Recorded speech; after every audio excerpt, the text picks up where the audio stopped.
यदा यदा हि धर्मस्य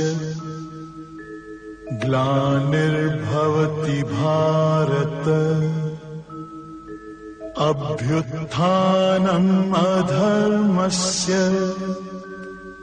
तदात्मानं सृजाम्यहम् परित्राणाय साधूनां विनाशाय च दुष्कृताम्। हो मैं दीर्घ रोग है पर दारू भी उस्माई। 98 पॉइंट्स कल हुआ था, आज है 99 पॉइंट्स। 99 पॉइंट्स क्या है? जागृत, स्वप्न, सुषुप्ति तीनों अवस्थाओं से ऊपर आत्मा है। जागृत, सुषुप्त, जागृत, स्वप्न और सुषुप्त इन तीनों से ऊपर आत्मा है। क्या मतलब? आत्मा शक्ति है जो जागृत को भी देखती है, स्वप्न को भी देखती है और सुषुप्त को देखती है। तो बोला जागृत, स्वप्न, सुषुप्त तीनों को अवस्थाओं से ऊपर आत्मा है। लेकिन तीनों अवस्थाओं को भी देखने वाली वो आत्मा है। कैसे? इसको गुरु ने कैसे क्लियर किया? बोला जैसे, बोला जागृत, अभी इसमें आप जागृत अवस्था में हो, सत्संग हो रहा है, आप देखने वाले हो, आपका मैं दिख रहा हूं, तो आप जो सत्संग हो रहा है इसको भी कौन देख रहा है? इसको भी कौन देख रहा है? ये आंखें दिख रही, इन आंखों पीछे कौन है? शक्ति है। अगर वो शक्ति का कनेक्शन आपसे न हो तो आप क्या ये देख सकते हो भी सत्संग चल रहा है? अगर शक्ति का कनेक्शन आपसे न हो तो आप जिंदा या कुर्सी बैठ पाओगे? लेट जाओगे तुरंत। तो बोला क्या है कि जागृत, ये जो है आत्मा देखने वाली है। आत्मा जो है इस जो अभी दिख रहा है वो सबको देखने वाली है। इसीलिए बोला गया जो दिखे सब चलनहार, जो भी दिख रहा है वो सब जाने वाला है, कुछ रहने वाला नहीं है। तो इसको कौन देख रहा है? अभी सारे नजारे आप देख रहे हो, ये हॉल है, सत्संग हो रहा है, फलाने फलाने ऐसे आप बैठे हैं, इन सभी को देखने वाला कौन है? आपको तो मैं देख रहा हूं, तुम हो कौन? तुम्हारे पीछे जो शक्ति है ब्रह्म की वो देखने वाली है। अगर अभी उस शक्ति से आपका कनेक्शन कट जाए तो अभी आप मुर्दा हो जाओगे। तो आंखें देखेंगी।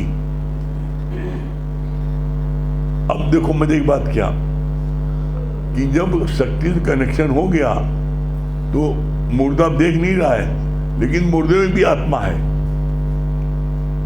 आत्मा क्यों है? क्योंकि आत्मा शक्ति की डेफिनेशन क्या है? जो न कहीं जाती है न आती है, वो है ही है। वो किसी भी समय कहीं से अनुपस्थित नहीं होती। अब आप देख लो, कोई चीज इस संसार में, कोई चीज इस संसार में आप बता दो जो दिखे और फिर वो लोप न हो जाए। दुनिया में ऐसी कोई चीज नहीं है जो दिखे और लोप न हो जाए। दुनिया में कोई चीज ऐसी दिखा दो जो सर्वत्र सर्वत्र है। कोई चीज जाएगी कब और आएगी कब? जब वो चीज जो है, जब वो चीज अब्सेंस हो तब तो आएगी। जब कोई चीज जाएगी तो आएगी। तो आत्मा की क्या बोला गया है? आत्मा वो शक्ति है जो न कहीं जाती है न कहीं आती है, वो है ही है और 24 घंटे है ही है, वो रहती है। इसीलिए आत्मा की तुलना किससे करते हैं? आत्मा की तुलना करते हैं आकाश से।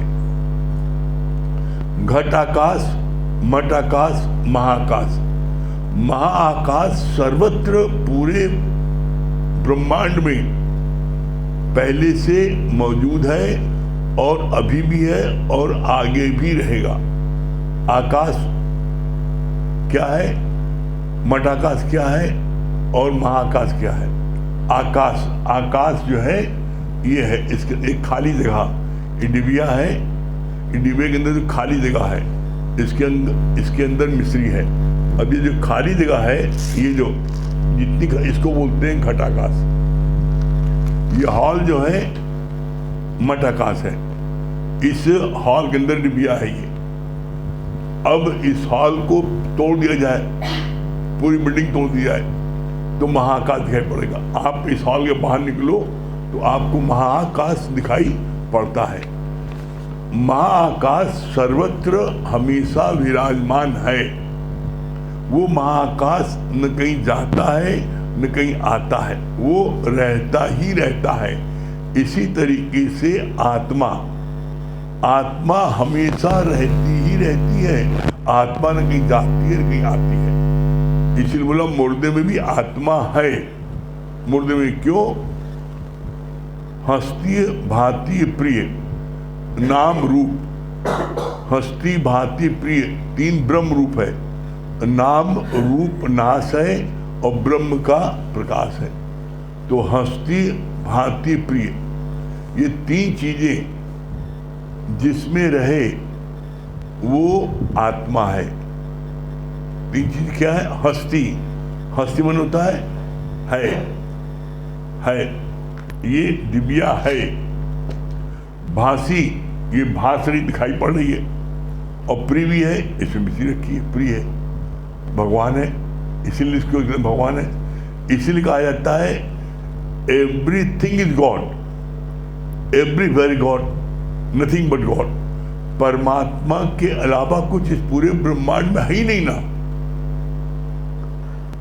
तो इसीलिए बोला कि जागृत आत्मा इन तीनों को देखने वाली है। जागृत, स्वप्न, सुषुप्ति, तीनों अवस्थाओं से ऊपर आत्मा है। आत्मा इन तीनों अवस्थाओं से ऊपर है, तीनों को जानने वाली है। कैसे जानने वाली है? जैसे आप और सरल शब्दों में समझ लो, जैसे आपका बचपन, जवानी, बुढ़ापा और चौथी अवस्था है गहरी निद्रा, मौत। तो अब आप जब बूढ़े हो जाते हो तो आपको अपना बचपन भी याद है। बचपन में हम कैसे थे, कैसे हम जो पेंसिल चुराते थे, कैसे लड़के लड़ाई झगड़ा करते थे, याद है। बचपन, जवानी भी याद आपको और बुढ़ापा भी याद है। और बुढ़ापा वो है जो आके फिर न जाए। बुढ़ापा वो अवस्था है जो आके फिर न जाए, वो है बुढ़ापा। तो ऐसे में भगवान ने बोला इन तीनों को, बचपन को, जवानी को, बुढ़ापे को भी जानने वाला कौन है? वो आत्मा। तो बोला आत्मा इन तीनों को पर है। जागृत, अब जागृत अभी आप देख रहे हो, जागृत अवस्था में यहाँ हॉल में सत्संग हो रहा है, तो इसको देखने में, इसको जानने वाला कौन है? वो आत्मा। सुषुप्त, जागृत, स्वप्न। स्वप्न में आप सो रहे हो, अब सो रहे हो, सोते सोते आप सपना देखा। जैसे सोते सोते राजा जनक ने सपना देखा कि मैं 3 दिन से भूखा हूं, एक जगह बड़ी मुश्किल से खिचड़ी मिली, और जब वो खिचड़ी खाने चला तो उस खिचड़ी को भी कुत्ता छीन के भाग गया। तो उनकी चीख मार के नींद खुल गई। तो जो स्वप्न देख रहे थे, तो स्वप्न को देखने वाला कौन था? स्वप्न को देखने वाला वही शक्ति, आत्मा, ब्रह्म, वही शक्ति थी। तो बोला स्वप्न को भी देखने वाली वो है कौन? आत्मा, ब्रह्म। और फिर बोला जब वो जागृत, मतलब क्या, स्वप्न से जाग गए। जैसे राजा जनक स्वप्न देखा कि मैं 3 दिन से भूखा हूं और मुझको खिचड़ी मिली, कुत्ता छीन के भाग गया, तो चीख मारा उन्होंने। तो जब उन्होंने चीख मारा तो सपना को गायब हो गया ना, सपना गायब हो गया। तो जो सपना गायब हो गया, उस सपने को भी देखने वाला कौन था? आत्मा थी।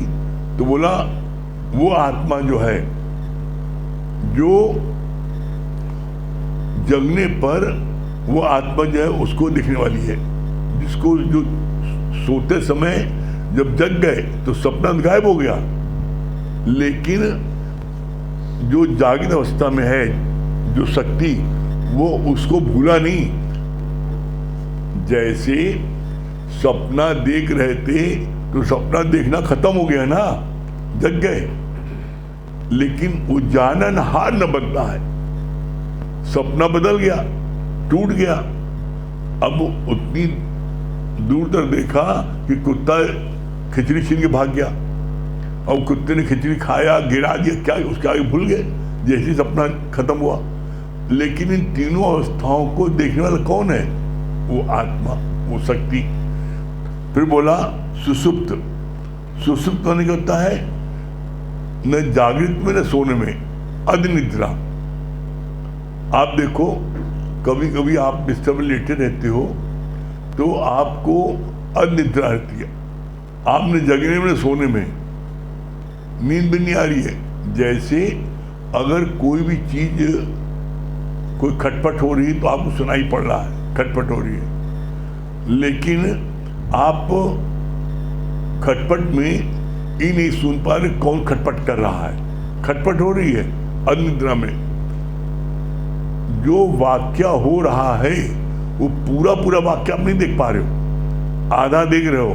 खटपट हो रही, खटपट कौन कर रहा है ये नहीं सुन रहा, बस खटपट हो रही है। बहस हो रही है, बहस कौन कर रहा है? अब चूंकि अनिद्रा में हो तो आपको जब निद्रा में होगे तो आपको पता लगेगा फलाना फलानी बहस कर रही है। अनिद्रा में बहस सुनाई पड़ेगी, लेकिन कौन बहस कर रहा है वो सुनाई पड़ेगा, फलाना फलानी उन्हीं। क्यों? उसमें अनिद्रा है। जब चेतन में रहते हो, अवस्था में रहते हो, तब पता लगता है कि कौन किसको गाली बक रहा है, कौन किससे बात कर रहा है। लेकिन अनिद्रा में सिर्फ आपको कुछ सुनाई पड़ेगा, कोई बड़बड़ कर रहा है सुनाई, लेकिन क्या बात कर रहा है ये भी नहीं सुनाई पड़ेगा, बस भुनभुनाहट आएगी, कोई बोल रहा है, ये अनिद्रा है। तो वो इसको भी जानने वाला कौन है? इसको जानने वाला वही आत्मा और शक्ति है। तो बोला तीनों अवस्थाओं को आप जब जगे रहते हो उसको भी, जब सपना देखते हो उसको भी, और जब अनिद्रा में तो उसको भी। आत्मा इन तीनों को जानने वाली है। जैसे बचपन, जवानी, बुढ़ापा, इन तीनों को जानने वाला वो आत्मा है। हमें पता है हम बचपन में कैसे थे, बचपन में कैसे लगते थे। बचपन में हम याद है हम किस स्कूल में पढ़ते थे, याद है बचपन में हम किस स्कूल में पढ़ते थे। अपने साथी संग भी याद रहते हैं बचपन के, हमारे बचपन के साथी कौन था, हमें कौन मारिस था, ये याद रहता है। बचपन का भी हमारे साथ किसने, बचपन में किसने मेरे साथ धोखाधड़ी की, ये भी याद रहता है, भूलता नहीं ना। तो इन सबको याद रखने वाला कौन है? इनको जानने वाला कौन है? देखिए कभी कभी कोई आपका पुराना मित्र मिलता है, 50 साल पुराना, 70 साल पुराना बचपन का, तो आपके मुख से क्या निकलता है? अरे बड़ा फरेबी था यारी। आप बढ़ोतरी का तरी बूढ़ा हुआ तब ये फरेब गया नहीं ना, ऐसे बच कर रहना। तो बोला भगवान ने कि किसी की भी आदत वो जाती नहीं है। आदत बोला ये जो आदत और स्वभाव ये नहीं बदलता, चाहे कितना ज्ञान भी मिल जाए। ज्ञान मिलने के बाद भी ये स्वभाव संस्कार आदत नहीं बदलती। कैसे? इसका गुरु ने प्रमाण दिया। बोला जैसे दादा भगवान ब्रह्म ज्ञानी हो गए थे, लेकिन उनकी आदत थी गाली बकने की। वो सत्संग में गाली बकते थे तो उनको लोग कहते थे गरिया बाबा। और जिस दिन गुरु जी कहें आज हम बड़ी मेहनत करके लोगों को बटोर के आए हैं, आज आप गाली न बकना, उस दिन और ज्यादा गाली बकते थे।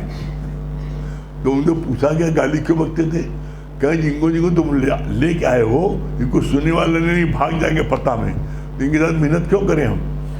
तो बोला कि उनका जो स्वभाव था बदला नहीं अंत तक। इसी तरीके से लक्ष्मी भगवान को बोला, लक्ष्मी भगवान ब्रह्म ज्ञानी थे, गीता भगवान ने उनसे ज्ञान लिया, गीता भगवान का पुण्यतिथि है। तो लक्ष्मी भगवान बड़े सख्त थे, वो प्रेम उनका नहीं, उनको बिल्कुल नहीं, उन बड़े सख्त थे। वो जो है कोई बात हो बड़ी सख्ती पेश आते थे। इसका दूसरा रूप गीता भगवान, गीता भगवान प्रेम का अवतार थे। गीता भगवान जो है प्रेम के बहुत अवतार थे, उनके अंदर में इतना प्रेम समाया था, ज्ञान दान को नहीं, सिर्फ प्रेम, उसे प्रेम करते थे। कोई हो उसे प्रेम, कैसे बड़ों को बुजुर्गों को कैसे इज्जत देना, छोटों को कैसे प्यार करना, तो मतलब उनके अंदर में क्या था, उनके अंदर में सब चीज़ें बहुत ज़्यादा प्रेम था गीता भगवान में। फिर गीता भगवान के ऊपर आया मम्मी जी का, मम्मी जी के अंदर भी कूट कूट के प्रेम, मम्मी जी भी ज्ञान ध्यान नहीं ज़्यादा, बस उनका सिर्फ प्रेम। कोई भी आता था तो मम्मी जी सबको से प्रेम करती थी, मम्मी जी गुस्सा नहीं होती थी कभी। गुरु जी के लिए था, गुरु जी सूर्य की तरह जो है तेज चमकते भी थे और चंद्रमा की तरह जो है शीतल भी थे। गुरु जी में दोनों बातें थी। गुरु जी में बेहद प्यार भी था और व्यवस्था को कायम रखने के लिए उस समय फिर वो बोलते थे, जैसे आपके कैलेंडर की आग, वो ऐसा नाराज होते थे कि उनके पास कोई फटकने हिम्मत नहीं करता था, चाहे कितना पुराना हो। और मैंने दोनों अवस्था देखी है उनकी। जब प्यार करते थे, किसी को प्यार करते थे अपने हाथ से, हम लोग अपने हाथ प्लेट सजा करके देना, ये खाओ, मतलब जब देते थे तो हम लोग एकदम रोने लगते थे, मतलब वहाँ भगवान हमें दे रहा प्लेट सजा के। और जब व्यवस्था कायम करने की बात थी, प्रतापगढ़ में आए थे, तो किसी ने कोई बात गलत की तो इतनी तेज नाराज हुए हैं, इतनी तेज जाता है कि फर्स्ट फ्लोर पर माता अहिल्या में होता था सत्संग चौक में, GIC के सामने फर्स्ट फ्लोर पर गुरु जी थे। और जब वो नाराज हुए हैं तो मैंने अपनी आंखों से देखा कि 40 साल पुरानी अर्चना जी की मम्मी रासमणी जी, बेस्ट आंटी अर्चना जी, मतलब किसी की हिम्मत नहीं पड़ी को ऊपर जा पाए उनके पास, सब डर के मारे, सब कभी खो नहीं जाएगा, मतलब किसी हिम्मत नहीं को ऊपर जाएगी गुरु जी पास। लेकिन गुरु जी को कैसे एक पल में कैसे कैलेंडर की आग तरह वो नाराज हुए, व्यवस्था काम हुई, एकदम बी नॉर्मल नेचुरल, कैसे देखा हमने खुद। ये लोग किसी हिम्मत नहीं पड़ जाने की। इलाहाबाद के ही एक पोनी भैया हैं इलाहाबाद के, वो सत्संग में गुरु जी के पास में दिवाली पर हर दिवाली में जाते थे। उनका नियम था, चाहे कितना कुछ व्यापार में नुकसान हो, चाहे वो घर में ताला बंद करके, दीपावली में लोग घर में पूजा पाठ करते हैं, घर में ताला बंद करके गुरु के पास जाते थे। वो पहुंचे उनके पास में, अपनी आंखों देखी बात बता रहे हैं। जब वो ऊपर जा रहे थे तो सब लोग पीछे देखने लगे, आज इसकी सामत आई।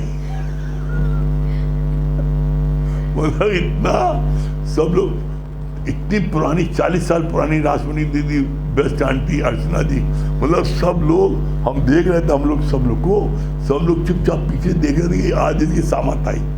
ऊपर गए वो, और ऊपर गए तो हंसी ठहाका आवाज से तब सब भागे ऊपर देखा, गुरु जी नॉर्मल हो गए।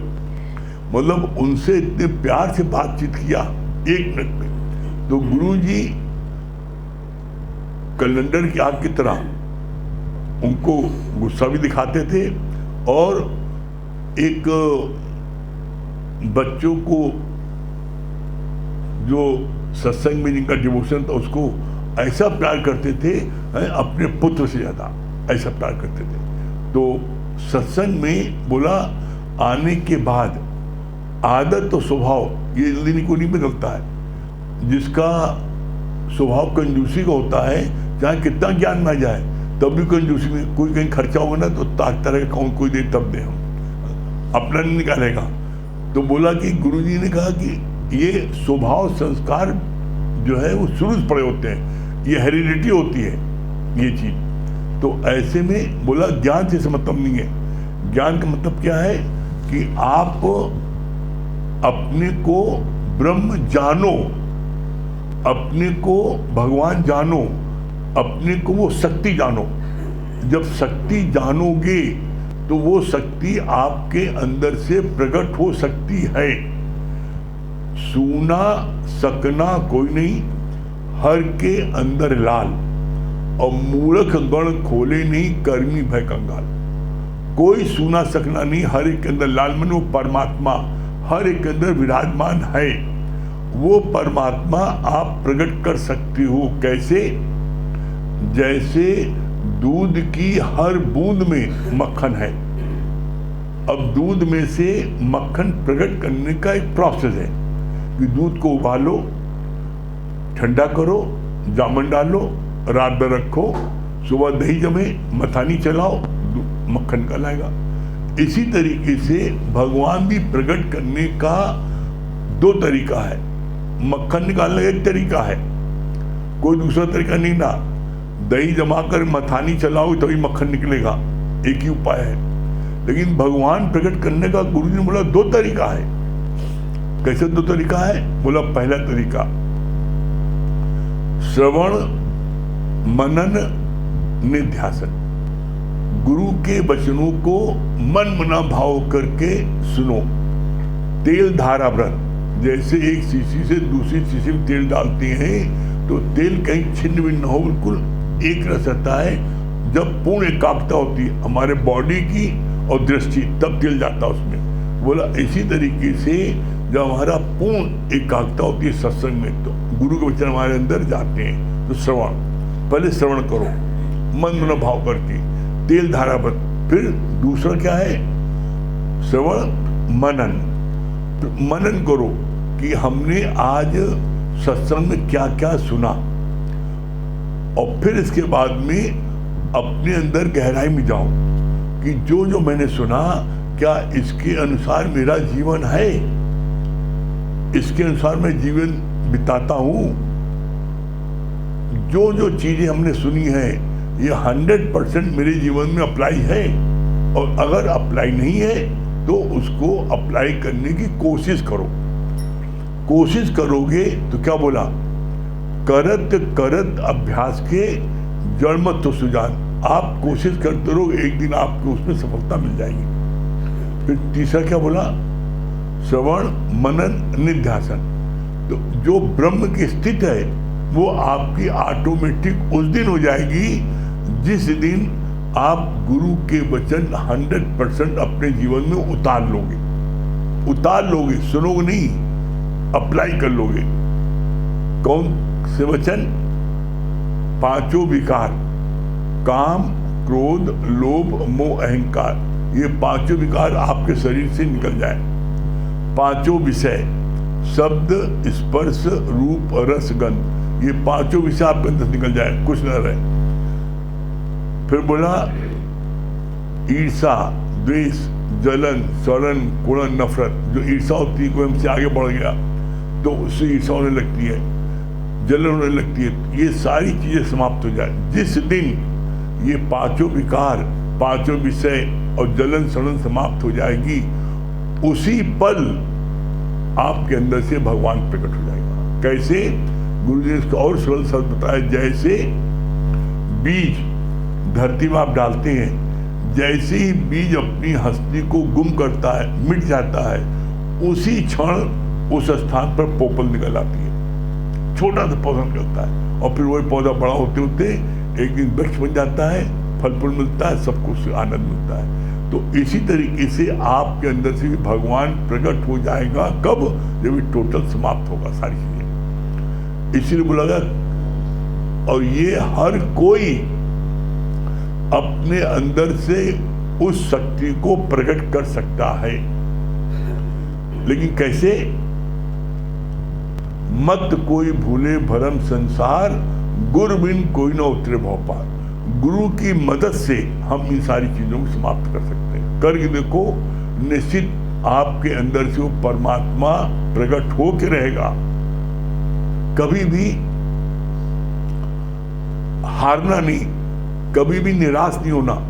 कुछ हो जाए, अगर आपके अंदर में 3 चीजें हैं, फर्म डिटर्मिनेशन, कड़ी मेहनत और नित्य का अभ्यास, ये 3 चीजें जिसके जीवन में है उसको मंजिल जरूर प्राप्त होती है। आप देख लो, आपके अंदर 3 चीजें हैं, अगर ना हो तो प्रकट करो, नहीं कुछ हो जाए, कुछ हो जाए, जग रूठे रूठन दो, हम सत्संग जरूर आएंगे। मीरा ने तजा पति, मीरा ने पति तो तज दिया, प्रहलाद ने अपने पिता को तज दिया, लेकिन सत्य का मार्ग नहीं छोड़ा।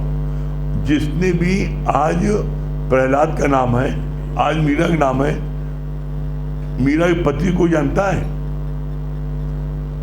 प्रहलाद के पिता को जानता है। तो जो भगवान की राह पर चलता है, लोग कहते हैं लड़के बच्चे नाम रोशन करेंगे। आज के लड़के बच्चे नाम रोशन करेंगे। विवेकानंद का नाम उनके लड़के बच्चे की, गुरु नानक का नाम उनके लड़के बच्चे की, सदना कसाई नाम उनके लड़के बच्चों ने किया, गीता भगवान का नाम उनके लड़के बच्चों ने किया, दादा भगवान का नाम लड़के बच्चों ने किया। दादा भगवान के तो 4 बेटे थे, कोई पता नहीं कहाँ है। तो बोला इस ज्ञान के मार्ग में चलोगे तो ये आज जो है प्रमला भगवान ने, उन्होंने तुम शादी ब्याह भी नहीं किया, गीता भगवान ने शादी ब्याह करके पाक पवित्र है, ऐसा उदाहरण आज तक इस पूरे ब्रह्मांड में नहीं है और न होगा कि 2 खूबसूरत जिनके लिए टाइटल मिली, मेड फॉर ईच अदर, इतने खूबसूरत दोनों, और उसके बाद भी उन्होंने देह का संबंध नहीं रखा। ऐसा पाक पवित्र कबीर के लिए आता है कि जो कि तूने चादर जो कि त्यों रख देनी, तब भी कबीर के लिए आया। लेकिन कबीर के 2 बच्चे थे, एक बेटा एक बेटी, कमाली थे। लेकिन गीता भगवान ने तो दम बिल्कुल जो कि त्यों रख देनी। गीता भगवान जो है कुछ नहीं, यहाँ तक कि श्याम भगवान ने कहा भी, श्याम भगवान ने कहा कि भाई कम से कम एक आध डेडी कहने वाला बच्चा हो जाए। उनके दोस्त लोग उनको बहुत परेशान करते थे श्याम भगवान के, क्योंकि मायावी दुनिया से आए थे वो। तो गीता भगवान ने क्या बोला, जब बोला गीता भगवान से, तो गीता भगवान बोले कुछ नहीं, अगले दिन सत्संग में क्या बोले कि श्याम को बोला, श्याम को डैडी कहलाने का शौक पैदा हुआ है, तो आज से तुम सब लोग डैडी कहना। जितने सत्संगी थे उस दिन से उनको डैडी कहने शुरू कर दिया। तो बोला श्याम को तुम कहते एक बच्चे के लिए हम तुमको हजारों बच्चे दे रहे हैं। ऐसा दुनिया में उदाहरण नहीं है कि कोई पत्नी अपने पति को ब्रह्मज्ञानी बना दे। गीता भगवान ने अपने पति श्याम भगवान को ब्रह्मज्ञानी बना दिया। आज उनकी भगवान की पूजा होती है। तो कहानी कोई काम मुश्किल नहीं जब किया इरादा पक्का। आप फॉर्म रिटर्न नहीं हम कर रहेंगे तो निश्चित आप अपने अंदर से भगवान को प्रकट कर लो। ठीक है। हाँ, नीतू सिन्हा जयपुर।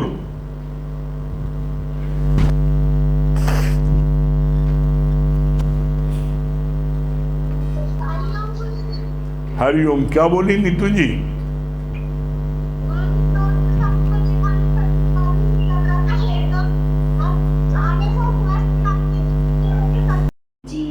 कितनी पारखी नजर, कितनी दिव्य दृष्टि है कि इस ज्ञान को उनको कितना करुणा है कि इस ज्ञान को चारों तरफ फैलाए।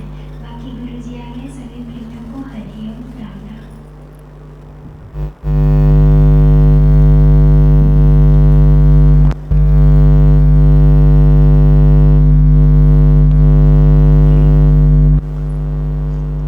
अभी आप नवरत्नियों में हमारी चित्ता जी सुन रहे थे ना।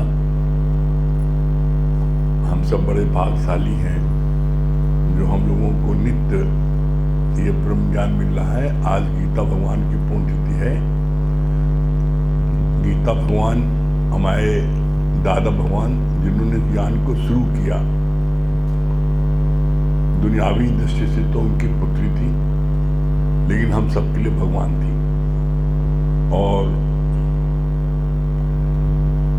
दादा भगवान ने जिस समय हमारे गीता भगवान को प्राप्त किया है, उस समय उनका सारा धन नष्ट हो गया, बहुत व्यापार में नुकसान हो गया। गुरुजी बोलते हैं जब भगवान प्रकट हुए तो वो सारा धन उनका नष्ट हो गया। और सिंधियों में झूलेलाल बोले जाते हैं। तो झूलेलाल वो समुद्र में मछली ऊपर प्रकट हुए थे। जब हिंदुओं ने बड़ा पुकार की थी, मुसलमानों ने बड़ा अत्याचार किया था हिंदुओं पर, तो हिंदुओं ने पुकार की भगवान की, तो उस समय समुद्र में से मछली ऊपर प्रकट हुए थे आपके सिंधियों के झूलेलाल। जिस दिन प्रकट हुए थे उसी दिन गीता भगवान भी प्रकट हुए थे। और पहले इनका नाम था चंदा, लेकिन जब गीता ज्ञान इन्होंने शुरू किया तो इनका जो है नाम पड़ गया गीता। घर का नाम चंदा था। और गीता भगवान के गुरु लक्ष्मी भगवान थे। ये परपाटी कैसे शुरू हुई?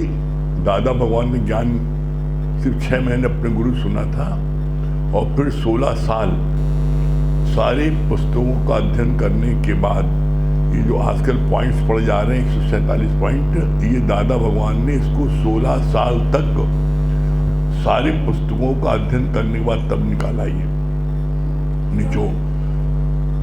तो ये 147 पॉइंट दादा भगवान ने अपनी मेहनत से निकाले। गुरु का संग सिर्फ 6 महीने मिला था। और फिर दादा भगवान ने इस ज्ञान को किसको बांटा? लक्ष्मी भगवान को। लक्ष्मी भगवान ने फिर गीता भगवान को। ऐसे ज्ञान की परपाटी शुरू हुई। और गीता भगवान ने फिर हमारे ब्रह्मला भगवान को बांटा। ब्रह्मला भगवान से हम लोगों को मिला। ये ऐसे परपाटी चली आ रही है। ज्ञान में सबसे मुख्य बात क्या है? जिसने भी इस ज्ञान को लिया पवित्र ढंग से, तो उसके मुख से वो उस पवित्र गंगा भी निकली। बोला गंगोत्री से गंगा एकदम पवित्र चली, लेकिन कानपुर आते आते बहुत मैली हो गई, इसलिए बोला राम तेरी गंगा मैली हो गई। तो भगवान ने कहा इस बात का कि हम सब की जिम्मेदारी हो जाती है कि इस पवित्र गंगा को पवित्र रहने दें। हम कुछ भी अपना व्यापार करते हैं, नौकरी करते हैं, कुछ भी कार्य करते हैं, धन अर्जन के लिए वो प्लेटफॉर्म अलग है। धन अर्जन के लिए प्लेटफॉर्म ये नहीं है। ये है टोटल निष्काम। सिर्फ यहाँ पर इच्छा और अहंकार के सिवा यहाँ ज्ञान को देना लेना।